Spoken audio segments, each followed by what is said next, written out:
What does it take to dedicate your life to restoring something most of us take for granted? Eyesight. Dr. Amir Marvasti is not just an eye surgeon. He is someone who has chosen precision over ego, mastery over mediocrity, and service over spotlight. In a world obsessed with scale and speed, he operates in millimeters and moments that change lives forever. As a leading surgeon at Coastal Vision Medical Group in Orange County, Dr. Marvasti has built a career around one of the most delicate and high-stakes disciplines in medicine. Every decision carries consequence. Every moment demands focus. Every patient trusts him with something deeply personal, their ability to see the world clearly. But behind the credentials and surgical experience is a story about discipline, resilience, and the psychology of performance under pressure. What does it feel like to hold someone's vision in your hands? How do you stay calm when the margin of error is microscopic? And what does leadership look like inside an operating room? This is a conversation about mastery, responsibility, and what happens when purpose meets precision. And before we hop into the podcast, a quick word from our sponsor, Deep Wealth and the Deep Wealth Mastery Program. We have William, a graduate of Deep Wealth Mastery, and he says, I didn't have the time for Deep Wealth Mastery, but I made the time and I'm glad I did. What I learned goes far beyond any other executive program or coach I've ever experienced. Or how about Bruce? Bruce says, before Deep Wealth Mastery, the challenge I had with most business programs, coaches, or books was that they were one-dimensional. Through Deep Wealth Mastery, I'm part of a richer community of other successful business owners. The idea shared forever changed the trajectory of the business, and best of all, the experience was fun. And we'll round things out with Stacy. Stacy said, I wish I had access to the Deep Wealth Mastery before my liquidity event, as it would have been extremely helpful. Deep Wealth Mastery exceeded my expectations in terms of content and quality. And you know what, my Deep Wealth Nation, why they're saying this is because Deep Wealth Mastery, it's the only system based on a 9-figure deal. That was my deal. And as you know, I said no to a 7-figure offer, and I created a system that we now call Deep Wealth Mastery that helped myself and my business partners welcome from a different buyer, a different offer, a 9-figure exit. So if you're interested in growing your profits, preparing for a future liquidity event, if that's 2 years away or 20 years away, and you want to optimize your post-exit life, Deep Wealth Mastery is for you. Please email success@deepwealth.com. Again, that's success, SUCCESS, at deepwealth.com. We'll send you all the information about Deep Wealth Mastery, otherwise known as Scale for Ultimate Sale. That's where you want to be. You want to be with other successful business owners, entrepreneurs, and founders just like you who are looking to create market disruptions, and they want to lock in their financial freedom and have success and fulfillment. That's the 90-day Deep Wealth Mastery Program. It has your name on it. All you need to do is take the next step. Send an email to success@deepwealth.com. Deep Wealth Nation, welcome to another episode of the Deep Wealth Podcast. Well, you heard it in the official introduction. We have a doctor in the house, but he doesn't want to be called as a doctor, so we're going to speak to him friend to friend as we've been chatting offline. He's a terrific fellow. But Deep Wealth Nation, let me ask you this. When it comes to your health, specifically your vision, how are you doing? Are you having some kind of issues with the eyesight? Maybe it's affecting your business as well, your personal life, all those things in there. You're wondering, my goodness, is there a ray of light here, pun intended, to get to a better place? It seems like I'm going in the opposite direction. Well, hold on to that thought. We're going to address that and a whole lot more. But Amir, welcome to the Deep Wealth Podcast. An absolute pleasure to have you with us. There's always a story behind the story. You're quite the accomplished doctor. What's your story? What got you from where you were to where you are today? Thank you, Jeff. It's a pleasure to be with you and all your listeners. And thank you, everyone, for listening to our show. Jeff, my story is really a immigrant story. I grew up in Iran, a country and culture, and everything about it is different than what we know in the United States. And looking back, I think growing up in two very different systems gives you a lot of perspective as an immigrant. So I call it the immigrant's leverage. You see how things we take for granted here are not the defaults everywhere else. So it's a very fragile thing. And having seen both systems, I think immigrants look at opportunities a little bit differently. So looking back at it, I think that's done a lot for me in terms of where I got today. But in terms of how I got to ophthalmology, it has to do with a childhood story. I remember going on a trip with my family, and there were other families, and all of us kids starting playing soccer. And I noticed one of the kids was looking at the ball the wrong way, and he was trying to kick the ball, but he couldn't, and the ball was to his left, but he was looking to the right, and something just felt off. And later on that day, I realized he was blind completely, a distant family member. And as a small kid, that really weighed very heavily on me. And I started asking a lot of questions. Why should he be this way? And I noticed they have a helper in their family to help him dress and be fed. But everything in his world was different than all the rest of us kids. The way we interacted with him, the way he interacted with others. So I realized vision is not just another sense. It's really a gateway to your identity, your dignity, your independence. And as a kid, looking back, I think that is a defining moment in why I chose my why in ophthalmology. And later on, when I turned 18, I moved to United States and I picked ophthalmology as a field and went through the training, the medical school, and all the trainings that's necessary. And I realized what a unique field this is. You can usually, in a matter of minutes, impact someone's vision, which is a deeply, deeply human sense, and it's a very personal sense. We always say things like, here's how I see it. And I just use this to say how personal of a sense vision is. And that's why I chose ophthalmology. I've worked really hard to have the persistence and the resilience to get to where I am today. Ophthalmology tends to be a more competitive field, and my path was certainly not linear. I heard a lot more no's than yeses, like many of your listeners I know are entrepreneurs. We're used to that. And how do you fuel that rejection into your daily work? And how do you use that as a data point to change your strategy, get better, get up again, and do what you have to do to get where you want to be? And that's how I ended up with ophthalmology. And I've been doing it for about 7 or 8 years now. I think I'm at the end of the first third of my career. And as I've enjoyed the success I've had within my field, I think now I'm turning into things like, how can I give it forward? How can I make eye care more accessible to a lot of people that don't have it and need it? A lot of fields, you may have a condition where it's a terminal illness. There's no great solution for it. But ophthalmology, 99% of the time, we have great solutions, but sometimes people don't have access to it. So I've tried to take steps to change that. I just started a foundation to make it possible to have vision care for people that don't have it. Again, because we have such great solutions, that's usually not the problem. It's access to care that can be the limiting factor.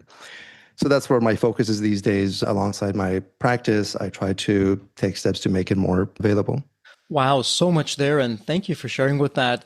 On a personal note, a few things. Firstly, we're not a political podcast. We won't get into that. My thoughts, prayers, and heart is with you for any family members or friends, colleagues that you might have back in Iran. They're in the headlines these days quite a bit, and hopefully everything will work out for the best for everyone. So our thoughts and prayers are with you on that.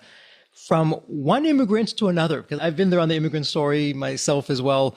How did being an immigrant, when you look back now, perhaps you can connect the dots, how did that shape you as not only being a doctor, which you are a very accomplished doctor, which you're going to talk about that, you're also an entrepreneur in your own right with what you're doing with your practice. Did that play a role for you? And if it did, how so? Looking back, I certainly think it did in many positive ways. I think when you tell someone I'm an immigrant, the first thought is all the perceived negative things that may come with it. Oh, you don't speak the language, you don't understand the culture, and all the steps you needed to take to fit in the new society. But I see it differently. I don't see it as a disadvantage at all. In fact, I think it's an advantage. And I feel like I had a lot of leverages that if you're a non-immigrant, you didn't have, or you had to find it in different ways. So some examples is just the perspective that, as I said in the beginning, a lot of things that we take for granted here are not the status quo or defaults in many other systems. So you take advantage of opportunities a little bit differently. You're looking for them. And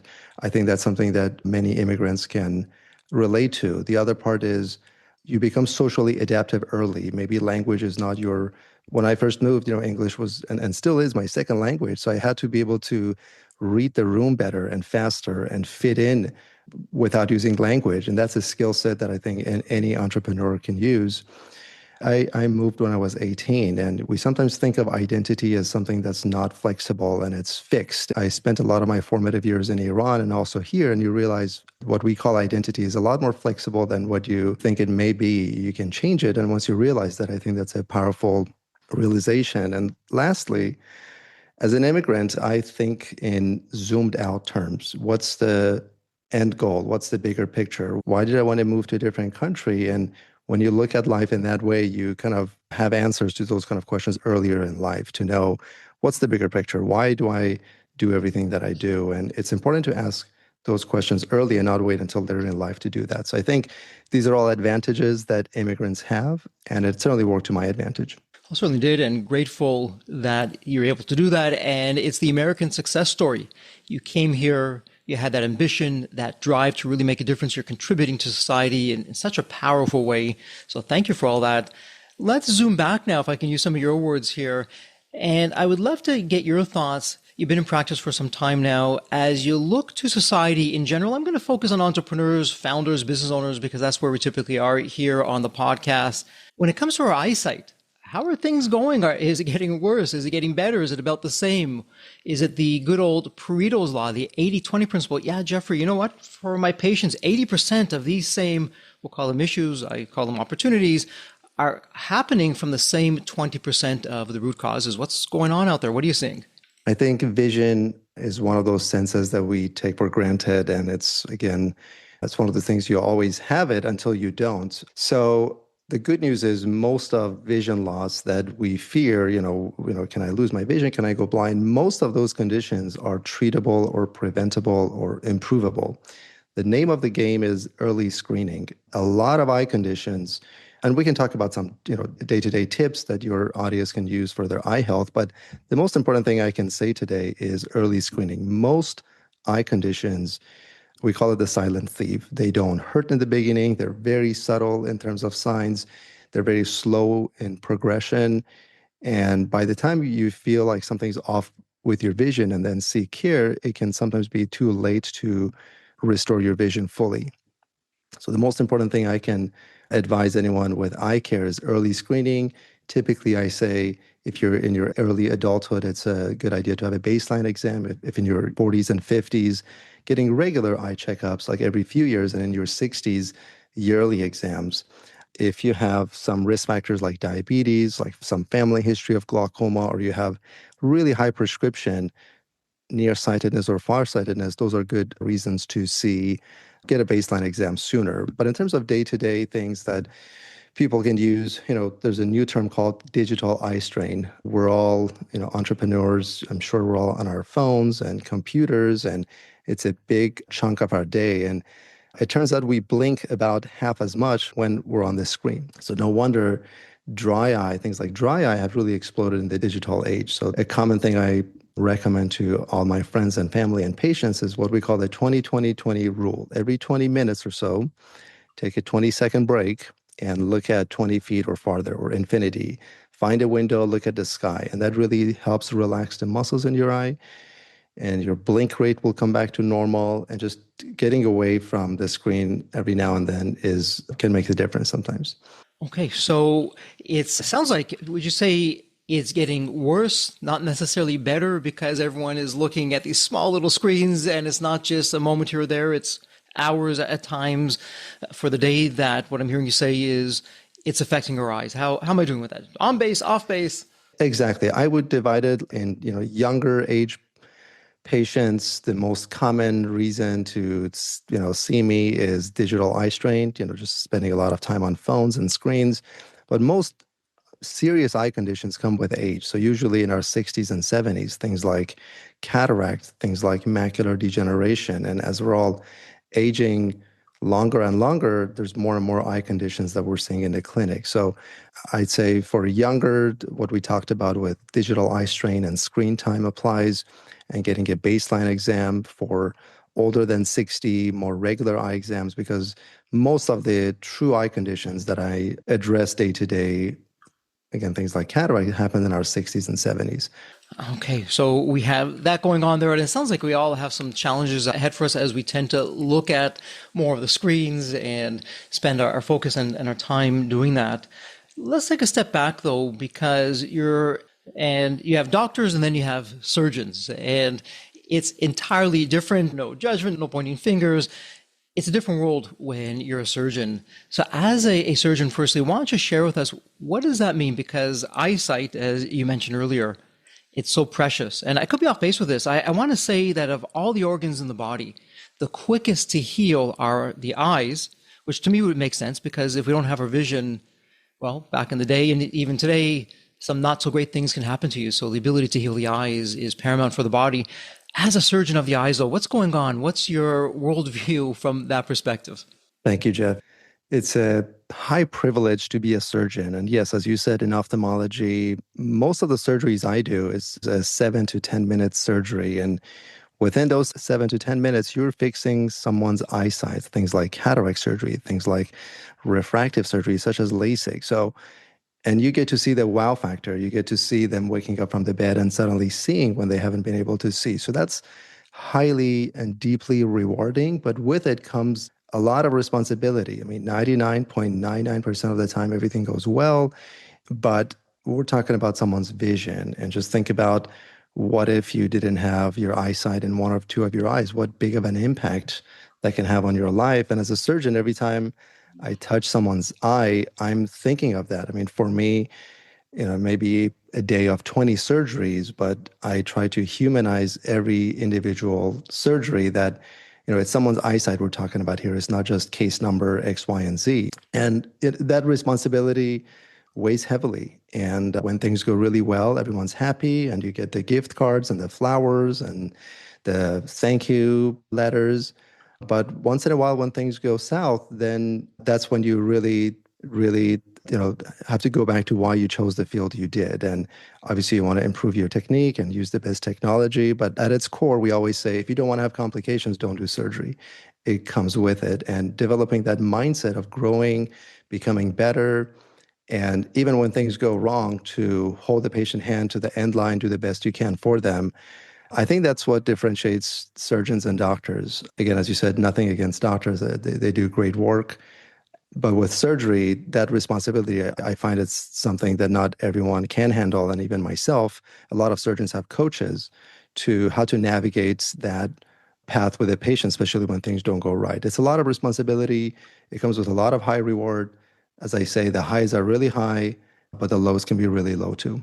Artificial intelligence, just before we start doing a deep dive in some of the other areas, how is that impacting with what you're doing as a surgeon, with what we know about the eye and in general from where we are today? Is AI going to be making an impact? And if we look in the very near future, 1 year, 3 years, thoughts about that? I do, and I'm so glad you brought it up. I actually think ophthalmology is going to be one of the specialties most impacted by AI. And in some ways, I think it already has. Ophthalmology is a very data-rich field. We have a lot of pictures we take of the front of the eye, the back of the eye. Every time you see your eye doctor, they're taking multiple pictures, and each of these scans have measurements and numbers. So there's a lot of data within ophthalmology that AI can look at, come up with pattern recognition. And I think the biggest advantage or space that AI can help our field is things like early detection, screening. A lot of times patients may not have access to care to see someone like me readily, but maybe a picture of your eye can screen for things like diabetic eye disease or glaucoma, or your eye pressure. And that's going to really change the landfill with ophthalmology if we can make screening available to a wider patient base, detect earlier. And lastly, and what's most exciting to me, is improving our treatment algorithms. A lot of ophthalmology is punching in numbers and optics and physics, figuring out what lens power we should put in someone's eye, figuring out if you have X, Y, and Z prescription, what should I enter into my laser machine to get your vision perfected.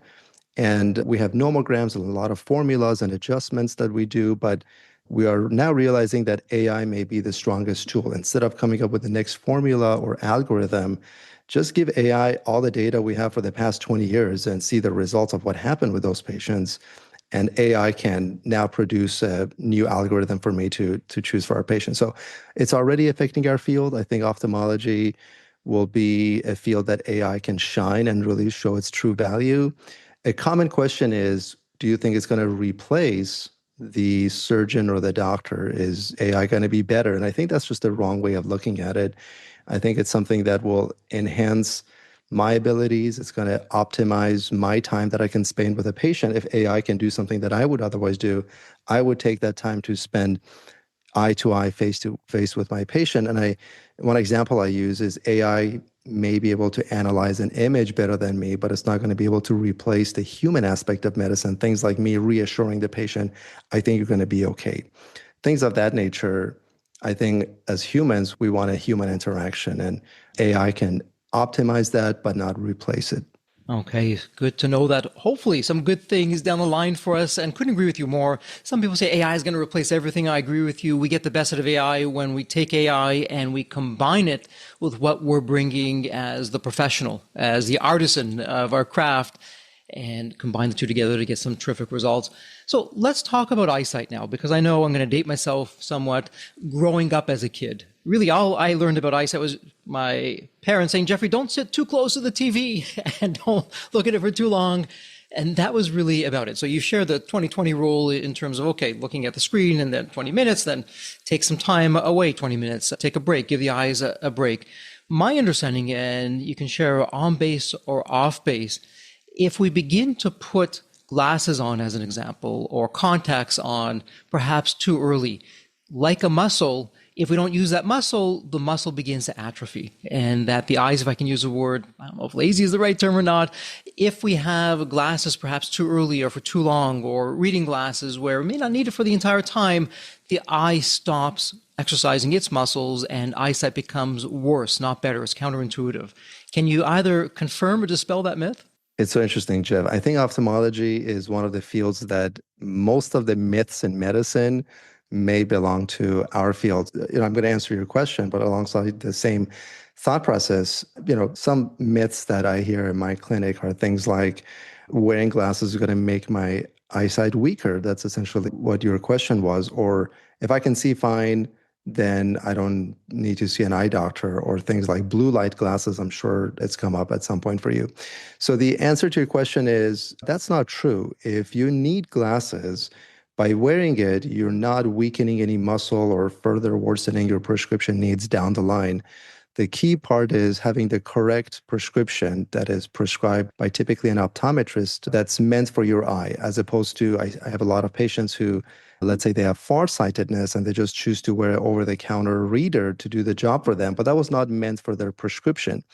So the short answer is the correct prescription for your eye should not make your eye any weaker, and it's something you should wear. In fact, as a small child, if you need glasses and you don't wear it, you can develop something called lazy eye, or what we know as amblyopia, because the brain just never received the good signal vision quality that it wanted to receive. And as a result, it may ignore one or both of your eyes growing up, and the neural circuitry between the eye and the brain can be affected. So I think that's a myth. It's something we've all heard, and it's simply not true. If you need glasses, make sure you see a good optometrist that can fit you with the glasses that's meant for your eyes, and that should improve things, not weaken things. Okay, so we had some myths dispelled and some facts actually brought out there. So let's do a quick thought experiment. We have a clean slate. I'm going into the world with perfect eyesight. And I'm living the entrepreneurial life, which, Amir, you know exactly what that's like. Offline, you're saying, Jeffrey, it's 5:30 my time, and I'm doing this now because it's so busy during the day. It's hard to find a good, solid block of time to do important things like this. So you know what the workload is like as an entrepreneur, the stresses, the pressures, what we're doing, what we're not doing. If you could design the perfect day, that's going to help me get my results as an entrepreneur, but I'm also not just protecting my eyes, I'm also ensuring that I get the most out of them, not just for today, but for the long haul. These are the only eyes that I haven't, God willing, I have them for the rest of my life, and they're in top condition. What would that look like for you, knowing what you know with your medical background, and specifically as a surgeon, and all the procedures that you're doing, with what you're seeing, with what you're not seeing? What does a perfect day look like for my eyes and taking care of myself? Very good. A big ticket item is contact lens hygiene. Many of us entrepreneurs and entrepreneurship age range from young adulthood to 60s, 70s rely on contact lens. And I still get surprised how I see patients that they say, well, the box said it's okay to sleep in my contact lens, so therefore my contact lens have been in for the past 2 weeks. And to me, that's the quickest way of getting into trouble with things like an eye infection and a corneal ulcer. So for anyone who wears contact lens, making sure you don't sleep in them, no swimming in them, and just follow the contact lens hygiene that your optometrist tells you. That's number one. Number two, protecting our eyes like our skin. I think it's become very normalized to use things like sunscreen. You don't have to educate as much as we had to do years ago that sunscreen is a good thing and it's going to protect against skin cancer. But when it comes to UV protection of our eyes, wearing sunglasses that actually have UV protection in it, and yes, not every sunglasses has the UV protection you need in it, so you want to double check on that. That has not become normalized. Most of us use sunglasses as a fashion statement sometimes. So taking care of our eyes, protecting it against UV, because UV is the most common reason to have things like pterygium, which is a scar that can grow on the eye, or cataract formation, which we all will get with age. But protecting our eyes against UV can delay that, hopefully. And lastly, our eyes are not a separate organ. It's part of our body. It's actually the only place in the body that you can look at and visualize the blood vessels, which will tell us something about your cardiovascular health.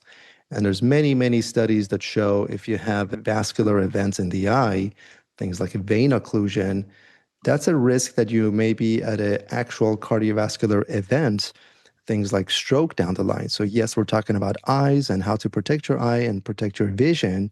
But going back to the screening that we talked about, your eyes can actually tell you a lot about your general body health. A lot of times seeing a patient in my clinic may be the first time of finding out they may have diabetes or high blood pressure, and I see some vascular changes on their eye in a young patient.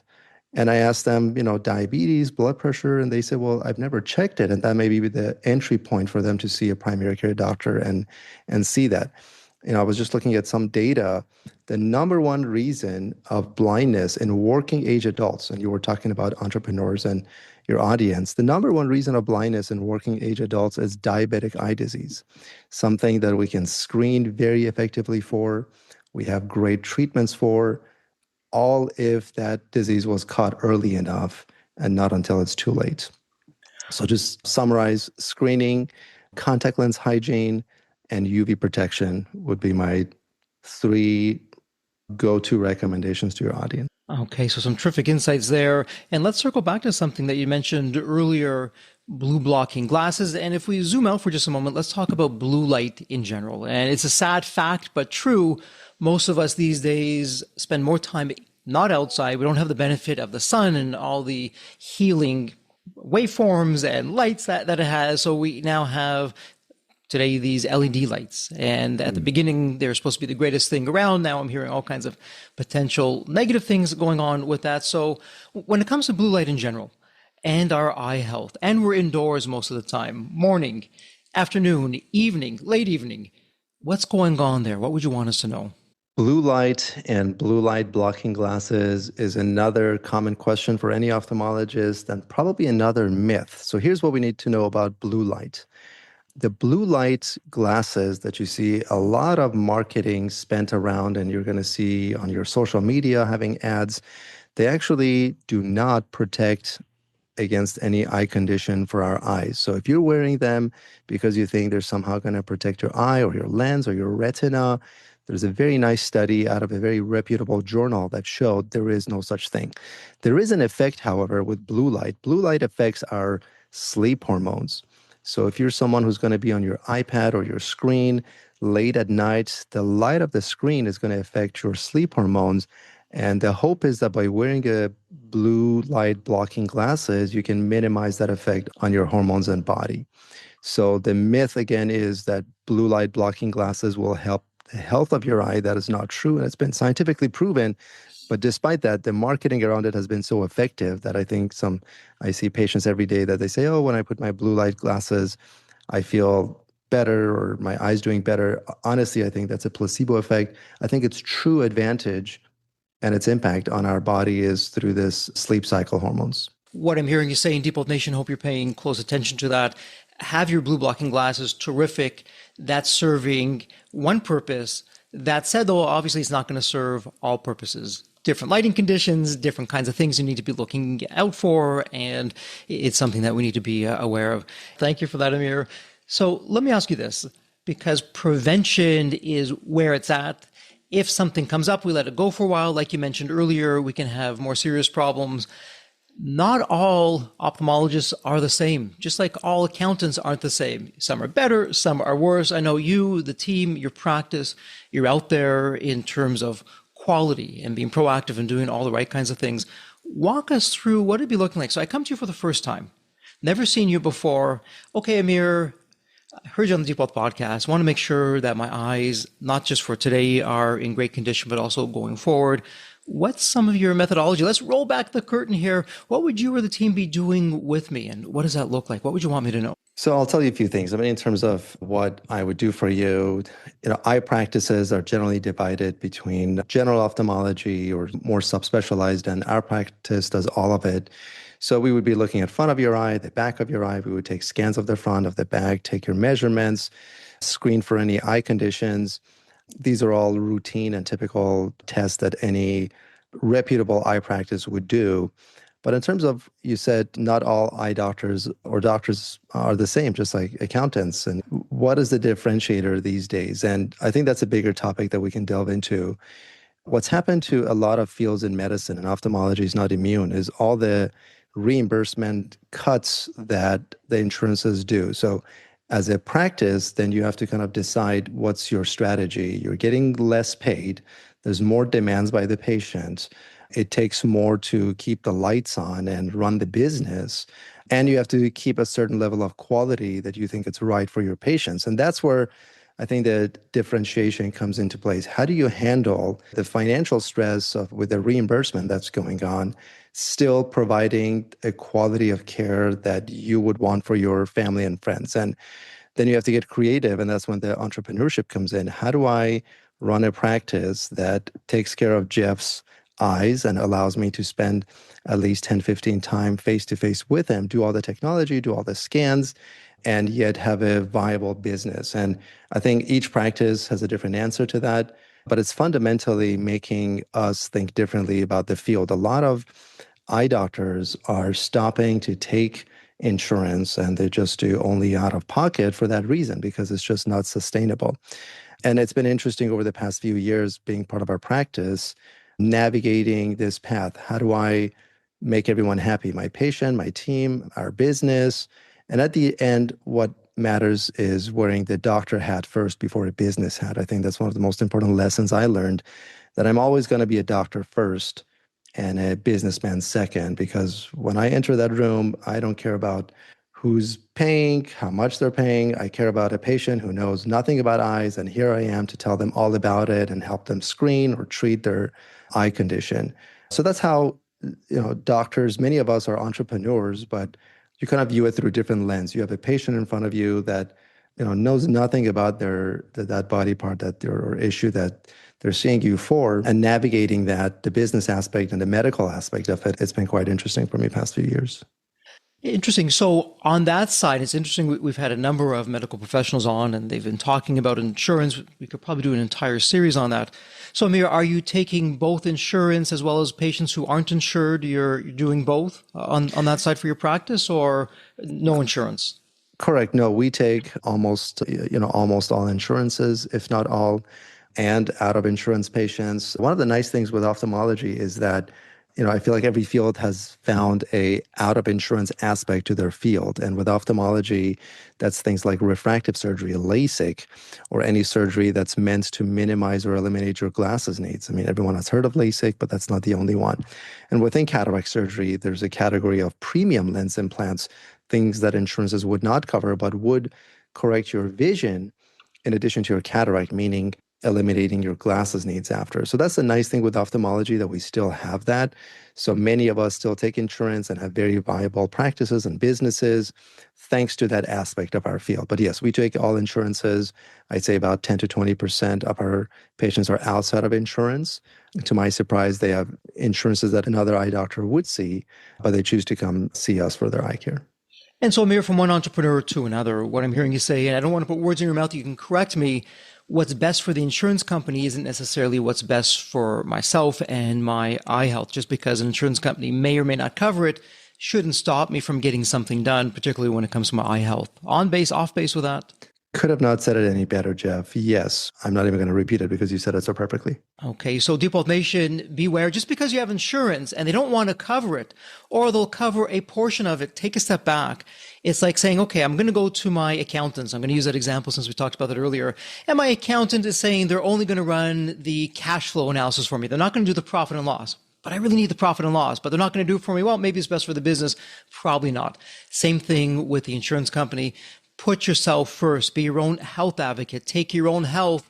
Put that first and foremost, even if it's coming out of pocket, because Amir, I would suspect by the time I come to you, and heaven forbid, if I need surgery, it's great for your business, and thank goodness you're in business to be in business. It's not going to necessarily be great for my health nor my pocketbook if I could have done something earlier proactively, even if it meant paying out of pocket for that. That's correct. And what I would add to that, in addition to, advocating for yourself as a patient, is when you see your eye doctor, a lot of eye surgery, there's no just one path to your treatment. Maybe there's path A, B, and C through different surgeries, different lens implants, different strategies. So if something doesn't align with your goals and doesn't sound right, it's a very big field with a lot of options for almost every eye disease. So seek a second opinion, a third opinion. Make sure you have a doctor that listens to you. Vision, we measure it in very objective ways. Things like 20/20, we put a number to your vision, but at the end of the day, it's a very subjective sense, and it's something that you and your doctor should spend face-to-face time to discuss. And if you're seeing someone that is just not putting the time, then what are the chances if things don't go well, you're going to be able to find them and ask your questions? So I'd say there are many good eye doctors. There's a lot of good technologies. And if something's not adding up to you, certainly seek a second or third opinion, educate yourself, and ask your doctor to educate you before you choose a surgery or strategy for your eyes. So, Amir, as your patient, how often am I seeing you in call it a 12-month calendar year? And what am I doing when I am seeing you? In my practice, I think my patients are divided in one of two categories. Category one is you have a very easily identifiable eye issue that needs a surgery. Let's say you wear glasses or contacts, you want to get rid of it. We're talking about LASIK. Or let's say you have cataract, it's causing blurriness of your vision, you need cataract surgery. For those patients, I'm seeing you, I'm taking care of your eye. And then once your eye heals and we're both happy with your result, we're probably not going to see each other again. And you're going to go to your primary eye care provider, typically an optometrist. The other category is patients that have some version of a chronic eye disease, things like dry eye syndrome, things like glaucoma or diabetes and diabetic eye disease. And these would require annual or biannual visits. So I'm seeing you once or twice a year. But if you otherwise have a healthy eye, we're just seeing you for your screening, making sure you don't have things like glaucoma or cataract. It's probably every 1 or 2 years. But if we do find something that we're addressing, dry eye or a whole host of list of eye conditions, it could be annual or biannual visits. And speaking of visiting and eye health, best practices, strategies, if you look back at the patients that you've seen, are you seeing a certain pattern where they're now on the operating table or the condition has gotten a lot more serious? It was completely preventable. And if something's coming to mind, what could have been done? And I know it's very high level, generally speaking. What could have been done to have prevented that? And I'm just going from my own business experience. Oftentimes, knowing what not to do is even more important than knowing what to do, both in business and in life. Great question, Jeff. And yes, there's a lot of parallels with what I do and what happens in real life. I'd say, the most common surgery I do is cataract surgery. The trend I've noticed over the past few years is, the average age of cataract surgery is probably in the low 70s. And the trend I'm noticing is, there's two groups of people. One that delays the surgery so long until practical blindness before they seek care, or maybe they even saw me, but their vision was not as impacted, so they decided to wait a lot longer until on verge of blindness, and that becomes a whole different, more complicated kind of a surgery. The lingo I use in my practice is you don't want to get your cataract surgery when it's like a stage 1 or 2, but you also don't want to wait until it's a 9 or 10 because it becomes a fundamentally different kind of a surgery. So I've noticed a lot of patients are delaying things, and it may be for a whole host of reasons. It may be financial. It may be, I've noticed, cultural. I serve a big Cambodian population in one of our practices, and I think there's a cultural belief that, whatever God or the higher power wanted for me, that's the way it's going to be. And if it means I'm going to go blind, then that's the way it's going to be until they turn blind in one eye before seeking care. So that's one trend I've noticed. And the other trend is actually patients that get surgery or seek surgery earlier, things like needing reading glasses, it's a big topic. We call it presbyopia, which is the need for having an over-the-counter reader to be able to see your phone. It typically happens in our late 40s or 50s. And a lot of patients are seeking options for that outside surgical options. So outside of glasses, what options do I have? And we have many solutions for it. And some of them work great, but it's not meant for every patient. So my advice, you said sometimes not doing something is the best thing you can do. So, and I think that applies to this category of patients, those who seek surgery earlier, let's say in their 40s and 50s for reading glasses needs and get the wrong strategy. Now they're not happy. And I've seen so many of those patients, and it's kind of too late for me to want to reverse their surgery because sometimes I can't do that. So again, educating yourself, getting multiple opinions, it's your vision we're talking about. It's a huge deal. Okay, so better to be on the cautious side. I'll make the time. I'll find the time. I don't have the time, but I'll find the time. I'm going to see you and the team, make sure everything's okay, doing it at least once a year, or depending on what's going on and what you and the team or the optometrist is asking us to do, but to take care of that. And it sounds like, again, prevention is the best cure. If we're taking care of it early, if it's not even happening, then we are golden, as the saying goes. We have nothing to worry about. So as we're talking about this, Amir, is there an important question that I haven't yet covered with you? We covered a lot today, Jeff. Eyes, things to do, things not to do, myths. Specifically within my field, I think something that we did not talk about and we can talk about briefly is a very common surgery called LASIK. And there's been a lot of negative marketing around it. It's the kind of thing that if I do LASIK on a 25-year-old school teacher and she's very happy and she posts that on social media, it's not going to get the clicks or the views. But if someone doesn't like their outcome, maybe they had some dry eye after or their vision wasn't exactly what they expected it to be, and they put something on social media, it gets a lot of attention. And that's the kind of world we live in. The more drastic the story, the more views it gets. And I think LASIK has gotten to that bucket lately. And not just LASIK, refractive surgery. These are elective surgeries that you would choose to get to eliminate or minimize your glasses needs. And now that I have this opportunity, I just have to say a lot of the negative marketing, they're truly myths. LASIK is one of the most studied procedures in all of medicine. For about 20 or 25 years, this technology has been around, and every 5 to 7 years, it only gets better to the point that the results we get are things like 99.9% of patients, in one study, 100% of patients could achieve 20/20 vision or better. But I think what's happening is refractive surgery, the biggest example, LASIK, is different than every other surgery in medicine. Most surgeries are need-based. You have knee pain, you get knee surgery. You have a heart attack, you get a heart surgery. But getting an elective vision surgery, it's choice-based. You don't have to get it. You're choosing to get it because of a whole host of reasons. Maybe it's convenience. Maybe you want to travel. Maybe you want to wake up and not have to deal with glasses or contact lens. And when you talk about a choice-based surgery, people look at fear that comes with it differently. It's not about survival or having a successful surgery. It's about, am I going to regret my choice later down the line? That's from the patient's perspective. From the doctor's perspective, it's also interesting because you can do a technically perfect surgery and still have an unhappy patient. And that's why the psychology behind, well, why does that patient even want to get LASIK? Understanding answers to questions like that is just as important as doing a technically good surgery. So it's been fascinating to see what's happening to refractive surgery, LASIK, and procedures alike, and how surgeons and patients are handling it. I think that's a big topic that I hear in the news. I think there was a Netflix series on it, and you see a lot of social media content about it. Okay, and the big takeaway is make sure you have the right, in this case, medical team around you. And by the way, Deep Health Nation, should have mentioned this earlier, everything that we're talking about today, myself, Amir, is two friends having a fireside chat. This is not medical advice. Always seek professional medical advice before you do anything.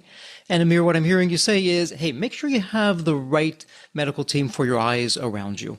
And this way you can get the right kind of insights, the advice, the proper kind of eye care to make the most out of these incredible organs that we have, otherwise known as our eyes. And I think it's the only part of the brain, you can correct me if I'm off or off base or on base, the eyes are the only part of the brain that we can see. It's outside of the head. It's external. We can see it directly. It's connected directly to the brain. An incredibly important thing that so often we take for granted until, heaven forbid, one day there's no sight or something's happening with that.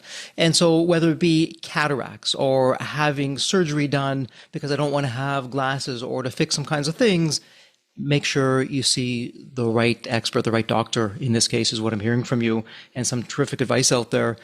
All of that said, and speaking of advice, Amir, we're at the point now we're going to begin to wrap up this episode. It's a tradition here on the Deep Wealth Podcast. It's my privilege and my honor. I ask the same question to every guest.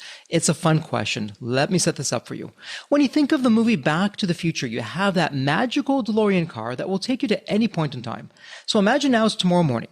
You look outside your window, and Amir, this is the fun part. Not only is the DeLorean car curbside, the door is open, waiting for you to hop on in, which you do. You're now going to go to any point in your life. Amir, as a young child, a teenager, whatever point in time it would be, what would you tell your younger self in terms of life lessons or life wisdom? Or, hey, Amir, do this, but don't do that. That's a fun one. I'm looking outside of my window and imagining this car that you're mentioning.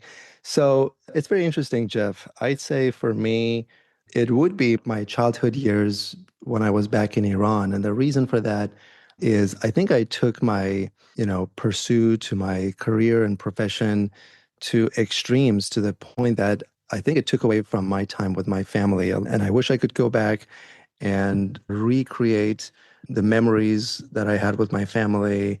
We recently had some losses in my family. So it's made me zoom out, as we said in the beginning of the talk, and look at the bigger picture, what matters. And I think if I could, I would go back and just spend as much family times with my mother, with my dad, if it meant I had to let go a little bit about my career and everything that I poured into it, if I could spend more time with them.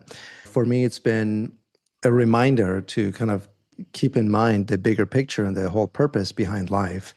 And I would go back to Iran, to my childhood years. So interesting that you're saying that, because it's not only enjoy the journey, you're giving us some specifics, which is also one of the themes I hear on the Deep Wealth Podcast, guests who say, hey, Jeffrey, I don't know if I would necessarily change a thing, so enjoy the journey because it made me who I am. You've also taken it a step further. Not only enjoy the journey, enjoy the people that are in your life today. Nothing's a given. Nothing's a guarantee.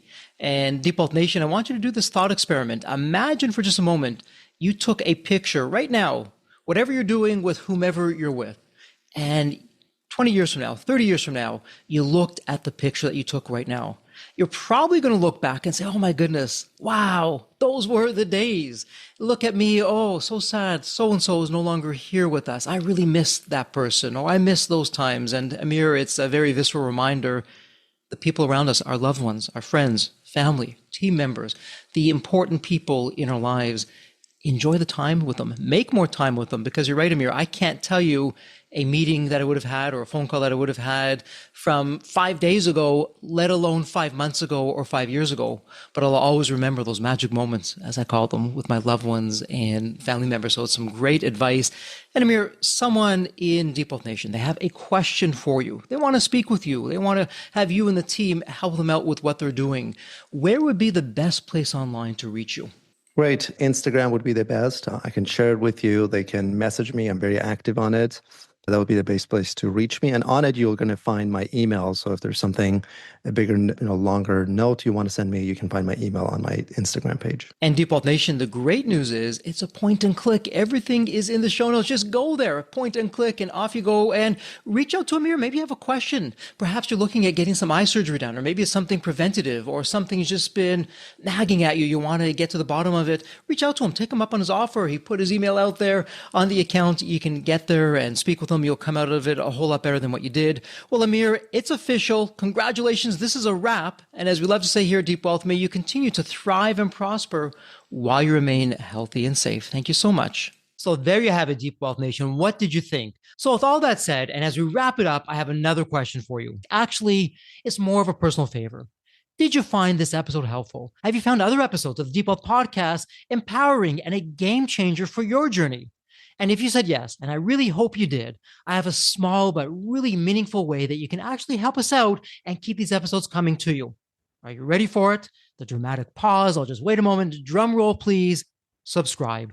Please subscribe to the Deep Wealth Podcast on your favorite podcast channel. When you subscribe to the Deep Wealth Podcast, you're saving yourself time. Every episode automatically comes to you. And I want you to know that we meticulously craft every one of our episodes to have impactful strategies, stories, expert insights that are designed to help you grow your profits, increase the value of your business, and yes, even optimize your post-exit life and your life right now, whatever you want that to look like.